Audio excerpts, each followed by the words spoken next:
എൻ്റെ വൃത്തിയായിട്ട് എക്സ്പ്രഷൻ്റെ റീസൺ നിങ്ങൾക്ക് അറിയണമെങ്കിൽ നിങ്ങൾ വീഡിയോ മൊത്തം കണ്ടാൽ മതി കേട്ടോ. അപ്പോൾ നമ്മൾ ഇന്നൊരു റാൻഡം സൺഡേ വ്ളോഗാണ് ചെയ്യുന്നത്. നമുക്ക് അങ്ങനെ സൺഡേ റൂട്ടീൻ അങ്ങനെ ഒന്നുമില്ല. അതുകൊണ്ടാണ് ഒരു റാൻഡം സൺഡേ വ്ളോഗ് എന്ന് ഞാൻ പറഞ്ഞത്. അപ്പോൾ രാവിലെ എഴുന്നേറ്റ് ബ്രഷിംഗ് ഒക്കെ കഴിഞ്ഞ് മുഖമൊക്കെ കഴുകിയിട്ട് നമ്മൾ ജിമ്മിൽ പോകാണ്ട് റെഡി ആവുകയാണ്. ആദ്യം നമ്മൾ രാവിലെ തന്നെ ഒരു പഴമൊക്കെ തട്ടിയിട്ടുണ്ട്. ജിമ്മിൽ പോകുന്നതിന് കുറച്ച് എനർജിയൊക്കെ വേണമല്ലോ അതിന് വേണ്ടിയിട്ട്. അങ്ങനെ നമ്മൾ പാട്ടൊക്കെ പാടി പാട്ടൊക്കെ കേട്ട് നമ്മൾ ജിമ്മിലെത്തി. അപ്പോൾ നമ്മൾ ജിമ്മിൽ സ്വന്തമായിട്ടുള്ള പരിപാടികളാണ്. സ്ഥിരം ജിമ്മിൽ പോകാറൊന്നുമില്ല. പറ്റുന്ന പോലെ പോകാനൊക്കെ ശ്രമിക്കും.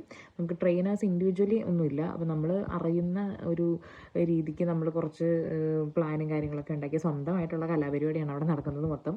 അപ്പോൾ നമ്മൾ അത്യാവശ്യം കുറച്ച് വർക്കൗട്ടുകളൊക്കെ ചെയ്ത് കുറച്ചിൻ്റെ വീഡിയോ എടുക്കാൻ പറ്റിയുള്ളൂ, കുറച്ചിൻ്റെ എടുത്തില്ല. ഉള്ളതൊക്കെ എടുത്തിട്ടിട്ടുണ്ട് ഞാൻ. അത് കഴിഞ്ഞിട്ട് നമ്മൾ തിരിച്ച് വീട്ടിൽ വന്നു. വീട്ടിൽ വന്നു കഴിഞ്ഞാൽ നമ്മൾ ബ്രേക്ക്ഫാസ്റ്റ് കുക്ക് ചെയ്യണമല്ലോ. അപ്പം കുക്കിംഗ് പരിപാടികൾ സ്റ്റാർട്ട് ചെയ്തു. അപ്പോൾ കഴിക്കുന്നതിന് മുന്നേ കുളിക്കുന്നവനെ കണ്ടാൽ അങ്ങനെ എന്തൊരു സംഭവമില്ലേ, കുളിക്കുന്നതിന് മുന്നേ പോയി കയ്യിൽ നിന്ന് പോയി. അപ്പോൾ എന്തായാലും നമ്മൾ ഫുഡ് കുക്ക് ചെയ്ത് വെച്ചിട്ട് നമ്മൾ പോയി കുളിച്ചു. അതുകൊണ്ട് അത് കഴിഞ്ഞ് വന്നിട്ട് നമ്മൾ ബ്രേക്ക്ഫാസ്റ്റ് കഴിച്ചു. അത് കഴിഞ്ഞ് നമ്മൾ ഒരുങ്ങി പള്ളിയിലൊക്കെ പോയി. ഞായറാഴ്ചയാണ് പള്ളിയിലൊക്കെ പോകേണ്ടത്. നല്ല കുട്ടികളല്ലേ ഞങ്ങൾ. അങ്ങനെ ഞാനും മോളും കൂടെ പള്ളിയിൽ പോയി കഴിഞ്ഞ് വന്നപ്പോൾ മാൻഡേറ്ററി ആയിട്ടൊരു പട്ടി ഷോ ഉണ്ടല്ലോ.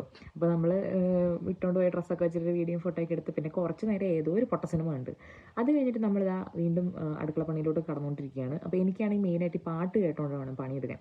ഞാൻ പണിയെടുക്കുമ്പോൾ പാട്ട് കേൾക്കും. അപ്പോൾ ഞാൻ ഡിഷ് വാഷിംഗ് ഒക്കെ കഴിഞ്ഞ ശേഷം നമ്മളൊരു സാൽമൺ വാങ്ങിയിട്ടുണ്ടായിരുന്നു. അതിൻ്റെ പരിപാടികളാണ്. എനിക്ക് ഈ മീൻ ഒട്ടും പറ്റാത്ത ഐറ്റമാണ്.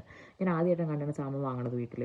അപ്പോൾ എൻ്റെ സ്മെല്ലൊന്നും എനിക്ക് പറ്റുന്നില്ല. സാൽമൺ അങ്ങനെ ഒത്തിരി വലിയ സ്മെല്ലുള്ള മീനൊന്നുമല്ല, എന്നാലും എനിക്ക് അതിൻ്റെ സ്മെല്ല് പറ്റുന്നുണ്ടായിരുന്നില്ല. ഞാൻ പിന്നെ മറ്റേ ലെമണും ഗാർലിക്കും ഒക്കെ ഇട്ടിട്ടൊരു എന്തോ ഒരു ഐറ്റം റെസിപ്പി ഞാൻ കണ്ടുപിടിച്ചത് വെച്ചിട്ട് ചെയ്തതാണ്.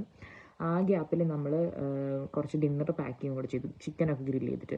പിന്നെ നമ്മൾ ലഞ്ചിനേക്ക് ഇൻവയും കുറച്ച് വെജീസും കാര്യങ്ങളൊക്കെ ആയിട്ട് ഈ സാധനം കഴിച്ചു നോക്കിയപ്പോഴാണ് ഈ സാധനം അടിപൊളിയായിരുന്നു, നല്ല ടേസ്റ്റ് ആയിരുന്നു. പക്ഷേ പിന്നെ ഞാൻ ഉണ്ടാക്കി നോക്കിയിട്ടില്ല, ഇനി ഉണ്ടാക്കി നോക്കണം. അത് കഴിഞ്ഞപ്പോഴാണ് നമുക്ക് ഉച്ചയ്ക്ക് ഷിഫ്റ്റ് ഉണ്ട്. ഷിഫ്റ്റിന് വേണ്ടിയിട്ട് നമ്മൾ പെട്ടിങ് ഇറക്കി എടുത്ത് ഷിഫ്റ്റിന് പോയി.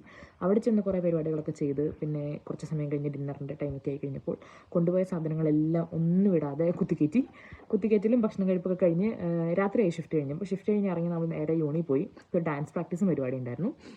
അപ്പോൾ നമ്മളവിടെ പോയി കുറച്ച് നേരം ഡാൻസും കൂത്തൊക്കെ നടത്തി. പ്രാക്ടീസും കാര്യങ്ങളൊക്കെ മര്യാദയ്ക്ക് നടത്തിയിട്ട് വേണം സ്റ്റേജിൽ കളിക്കാൻ. സ്റ്റേജിൽ കളിച്ചോന്ന് ചോദിച്ചാൽ അതുമില്ല, അത് വേറെ സത്യം. അതൊരു വേറൊരു കഥ. തിരിച്ച് വരുന്ന വഴിക്ക് എൻ്റെ മയിൽ വാഹനത്തിന് ഞാൻ കുറച്ച് ഇന്ധനം കൂടെ അടിച്ചു. എന്നിട്ട് വീട്ടിൽ വന്ന് ബാക്കി കുറച്ച് പണികളൊക്കെ ഉണ്ടായിരുന്നു തീർത്ത് കുറച്ച് സ്കിൻ കെയറും മോൻ കഴുകലും അങ്ങനത്തെ പരിപാടികളൊക്കെ ചെയ്തിട്ട് നമ്മൾ സൺഡേ നൈറ്റ് തീർന്ന് ഗുഡ് നൈറ്റ് ആക്കുന്നു.